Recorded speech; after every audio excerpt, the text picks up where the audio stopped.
ચાલો, good afternoon વિદ્યાર્થી મિત્રો. આજે આપણે તમારે એકાઉન્ટની અંદર નવું ચેપ્ટર શરૂ કરવું છે. આ ચેપ્ટર આપણું પહેલા ભાગની અંદર પાંચમું ચેપ્ટર છે, હિસાબી સમીકરણ અને ધંધાના વ્યવહારો.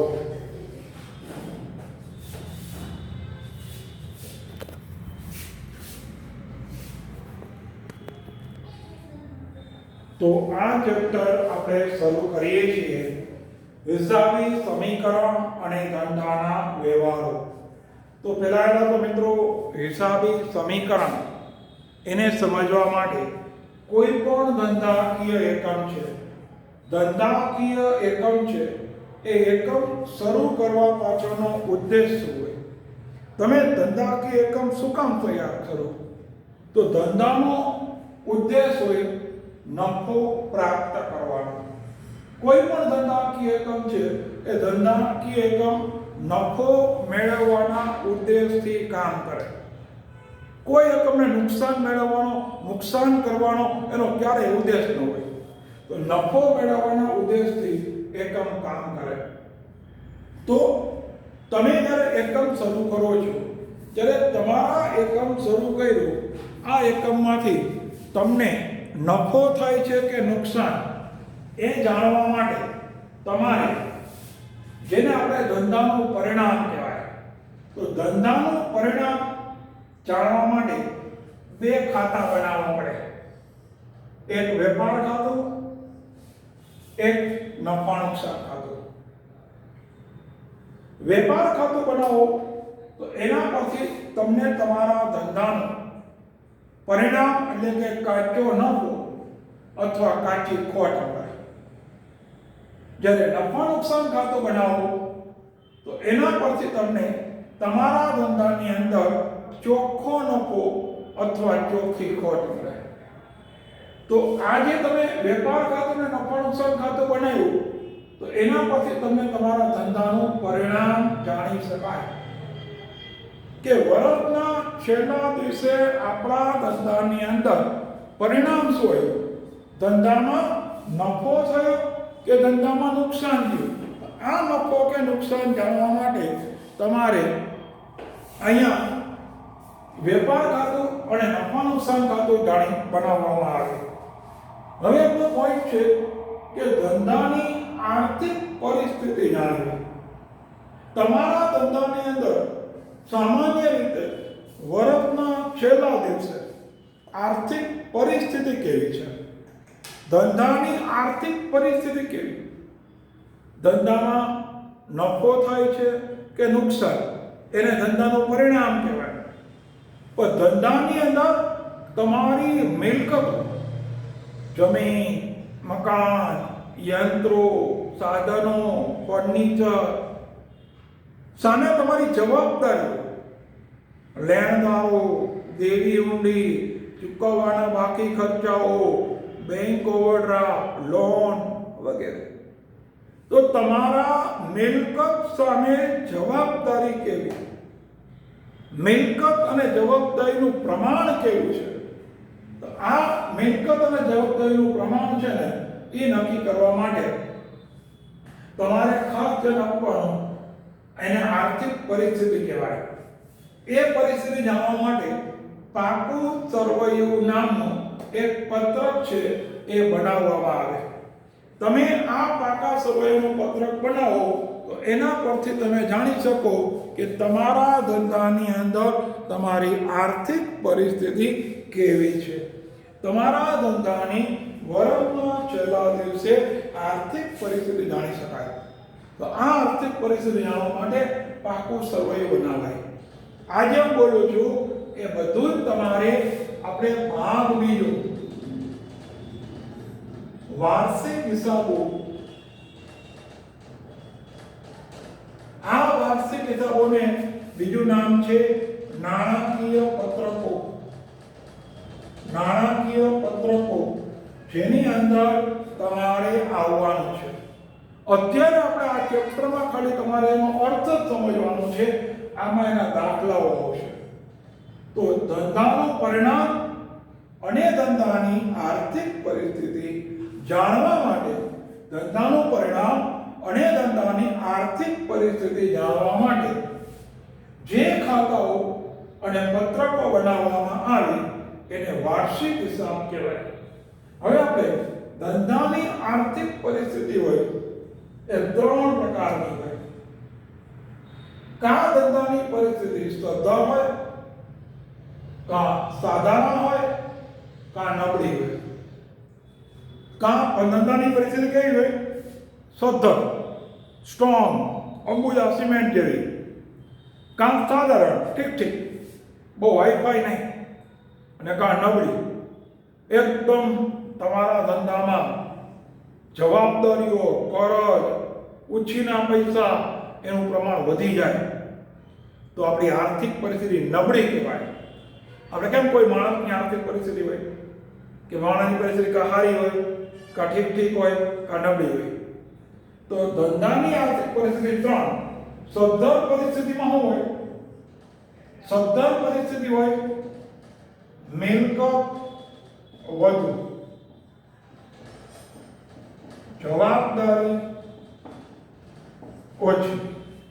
હાઉ સિમ્પલ, તમે સેવામાં સેવા શબ્દ જ વાપરો. સદ્ધર પરિસ્થિતિ ક્યારે કહેવાય? ધંધામાં મિલકત કેવી હોય મિત્રો? વધુ. સામે જવાબદારી કેવી હોય? ઓછી. તો મિલકતોનું પ્રમાણ વધુ હોય અને જવાબદારીનું પ્રમાણ ઓછું હોય તો તમારા ધંધાની પરિસ્થિતિ છે એને સદ્ધર પરિસ્થિતિ કહેવાય. સાધારણ પરિસ્થિતિ કોને કહેવાય? તો કે મિલકત અને જવાબદારી સમાન હોય, સરખી હોય.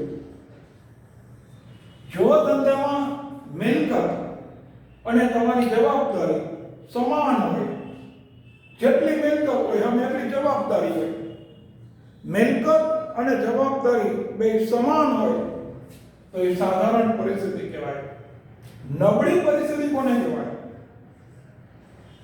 મિલકત ઓછી, જવાબદારી વધુ. જો મિલકતોનું પ્રમાણ ઓછું હોય અને જવાબદારી વધુ હોય તો તમારી પરિસ્થિતિ નબળી કહેવાય. તો મિત્રો, હિસાબી સમીકરણમાં તમારે આ વસ્તુ જ મેઇન બનાવવાનું છે કે તમારા ધંધાની અંદર ધંધાનું પરિણામ અને ધંધાની આર્થિક પરિસ્થિતિ વર્ષના છેલ્લા દિવસે કેવી છે એ જાણવા માટે આપણે અહીંયા હિસાબી સમીકરણમાં એનો સમાવેશ થાય. તો મિત્રો, હિસાબી સમીકરણની અંદર પાકું સરવૈયું બનાવો છો. તો આ પાકું સરવૈયું જે બનાવીએ છીએ, આ પાકા સરવૈયાના આ બે અંગો છે. અંગો કયો કે ના તત્વો કયો, બંને એક જ. પાકા સરવૈયું નામનું જે પત્રક તમે બનાવો છો તો આ પાકા સરવૈયાના પત્રકની અંદર બે મુખ્ય અંગ અથવા એની મહત્વની બાબત અથવા એના તત્વો, તમે નામ ગમે એ આપો, તો પાકા સરવૈયાના અંગો એમાં મોડી દેવા અને મિલકતો. મોડી દેવા છે એને આપણે કેવું હોય, એને આપણે જવાબદારી કહી શકો. મોડી દેવાનું બીજું નામ છે જવાબદારી અથવા તમારું દેવું. જવાબદારી અથવા તમારું દેવું. અને મિલકત લેણા, તમારા ધંધાની જે મિલકતો છે, જમીન, મકાન, યંત્રો જેવી દ્રશ્ય મિલકતો, પાઘડી, પેટર્ન, કોપીરાઇટ, ટ્રેડમાર્ક જેવી અદ્રશ્ય મિલકતો. તો દ્રશ્ય મિલકતો અને અદ્રશ્ય મિલકતો બંને પ્રકારની મિલકતોનો સમાવેશ તમારે અહીંયા કરવામાં આવે છે. તો પાકા સરવૈયાના આ બે મુખ્ય અંગો કહેવાય અથવા તો પાકા સરવૈયાના આ બે મુખ્ય તત્વો કહેવાય. હવે આપણે તમારે મેઇન બાબત ધ્યાન આપજો. દરેક ધંધાકીય એકમમાં જે કાંઈ આર્થિક વ્યવહારો બને તો આ આર્થિક વ્યવહારની અસર કાં તમારી મિલકત ઉપર થાય, કાં તમારી જવાબદારી ઉપર થાય, કાં મિલકતમાં વધારો અથવા ઘટાડો થાય. કાં જવાબદારીમાં વધારો અથવા ઘટાડો થાય, કાં મિલકત વધે અથવા ઘટે, કાં જવાબદારી વધે અથવા ઘટે.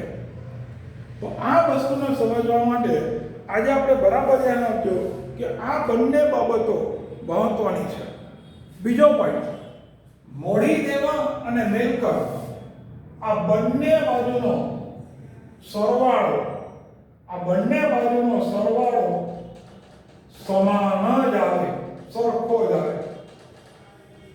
જો સરવાળો સરખો આવે તો જ તમારો દાખલો સાચો. જો સરવાળો ખોટો આવે, સરવાળો અસમાન આવે તો તમારો દાખલો ખોટો. તો મિત્રો ખાસ ધ્યાન આપજો, પાકા સમયના બે અંગો મોડી દેવા, મિલકત ગણા. આ મોડી દેવાનું બીજું નામ શું? જવાબદારીઓ અથવા દેવું. તો મિલકતો અને જવાબદારીઓ બેનો પાકા સમયનો સરવાળો હંમેશા સરખો જ આવવો જોઈએ. સરવાળો સરખો આવશે તો જ તમારો દાખલો સાચો ગણાશે. જો સરવાળો ખોટો હશે તો દાખલો ખોટો ગણાય. હવે આપણે તમને એક આપણા હિસાબી સમીકરણ, જે આપણા ચેપ્ટરનું નામ છે, આને આપણે અમેરિકન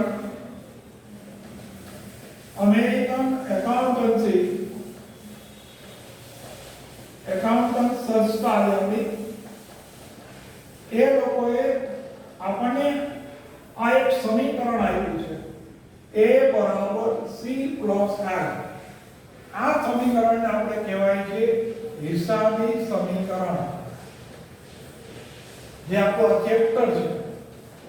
અમેરિકન એસોસિએશન એ આ એક સમીકરણ આપેલું છે કે A = C + L.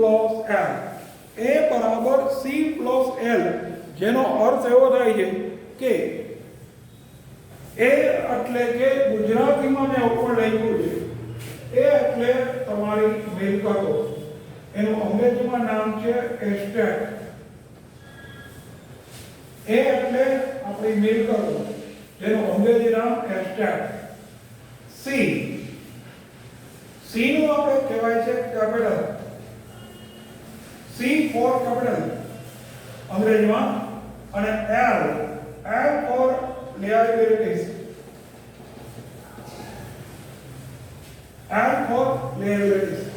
તો આપણો હિસાબી સમીકરણ છે A = C + L.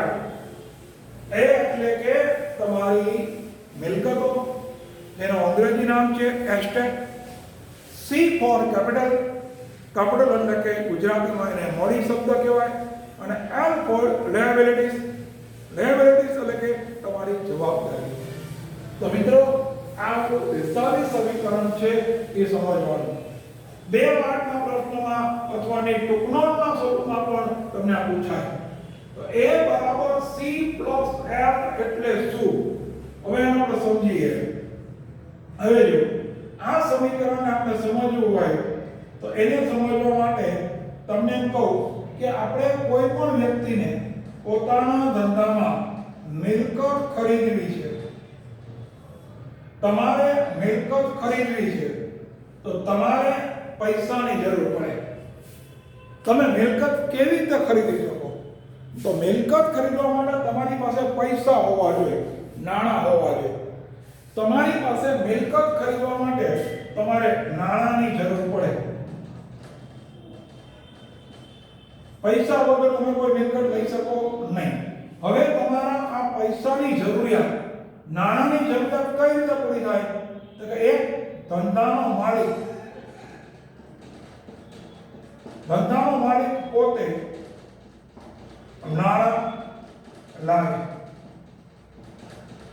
હવે ધંધાનો માલિક પોતે જે પૈસા લઈ આવે, તમને પારિભાષિક શબ્દોમાં સરળ સમજાવ્યું હોય કે ધંધાનો માલિક ધંધામાં જે કાંઈ રોકડ, મિલકત કે વસ્તુ આપે એને આપણે મોડી કહેવાય.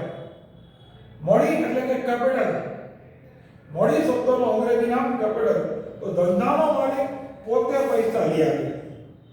માની લો કે એની પાસે બધા પૈસા ન હોય તો આ ધંધાના માલિકે ઉછીના નાણાં પ્રાપ્ત કરવા પડે. તમારા ધંધાની અંદર આના પરથી તમારે સમજવાનું, ધંધાના માલિકે ધંધાની અંદર પોતાની માલિકીની મૂડી લઈ આવવાની, અને માલિકીની મૂડી જો પૂરી ન હોય તો એને ઓછીની મૂડી લઈ આવવાની. તો માલિકીની મૂડી અને ઓછીની મૂડી બંનેને પ્લસ કરો એટલે તમે તમારા ધંધામાં મિલકત છે એ વસાવી શકો. એવું જરૂરી નથી કે મિલકત વસાવવા માટે ઓછીની મૂડી લેવી જ પડે. જો તમારી પાસે પર્યાપ્ત નાણાં હોય તો ઓછીની મૂડી ન લ્યો તો પણ ચાલે. તમારી પાસે તમારી પૂરેપૂરા નાણાં છે, તમારી પાસે પર્યાપ્ત માત્રામાં પૈસા છે, તો ઓછીની મૂડી લેવાની કોઈ જરૂર નથી. માની લો કે તમારી મિલકત વસાવવા તમારા પૈસા ઘટે છે. જો પૈસા ઘટે તો ઓછીની મૂડી મેળવવી પડે. તો આ રીતે મિત્રો આપણું સમીકરણ A બરાબર C પ્લસ L, A એટલે કે estate, C for capital, L for liabilities. ધંધાના માલિકે મિલકત ખરીદવા માટે ધંધાના માલિકે પોતે પૈસા લઈ આવવા પડે. જો પૈસા ઘટે, ઓછા પડે તો ઓછીના પૈસા લઈ આવવા પડે. તો આ રીતે કોઈ પણ ધંધાની અંદર આર્થિક વ્યવહાર થાય તો આ આર્થિક વ્યવહારની અસર આપણા હિસાબી સમીકરણ ઉપર પડે છે. A બરાબર C પ્લસ L. જો મિલકતમાં વધારો થાય તો C અથવા L માં એની 100% અસર થાય. અમુક વ્યવહાર એવા હોય છે કે એ વ્યવહારની ખાલી મિલકતમાં જ અસર થશે. તમને સમજાય છે વ્યવહાર હશે ખાલી માત્ર મિલકતમાં જ અસર થાય. તમને એમ કહું કે 5000 નો માલ ખરીદ્યો, 5000 રૂપિયાનો માલ ખરીદ્યો, જ્યાં 5000 નો માલ ખરીદ્યો. આ વ્યવહારની આપણે હિસાબી સમીકરણ ઉપર અસર જોતી હોય તો પહેલા તો આ વ્યવહારમાં ક્યાં ખાતા આવ્યા? તો પહેલું માલ સ્ટોક વધે. તમે માલ ખરીદો એટલે માલ સામાન વધી જાય. માલ સ્ટોક છે એ આપણા ધંધાની મિલકત કહેવાય. મિલકત એટલે કે એ વધે. બરાબર જણાવજો. 5000 નું આપણું ઉદાહરણ છે, આ એક્ઝામ્પલ. 5000 નો માલ ખરીદ્યો, માલ સ્ટોક વધ્યો. માલ સ્ટોક છે એનો સમાવેશ આપણે મિલકતમાં કરાય. મિલકત છે એ વધે છે, એમાં વધારો છે. પોઈન્ટ નંબર 2 એની બીજી અસર. તમે જ્યારે માલ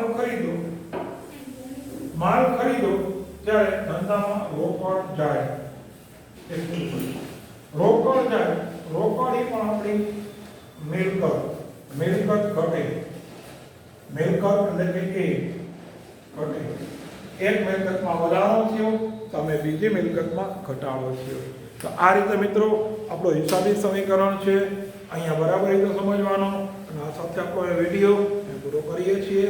બાકી નેક્સ્ટ વિડીયોમાં અસ્તુ જય હિન્દ.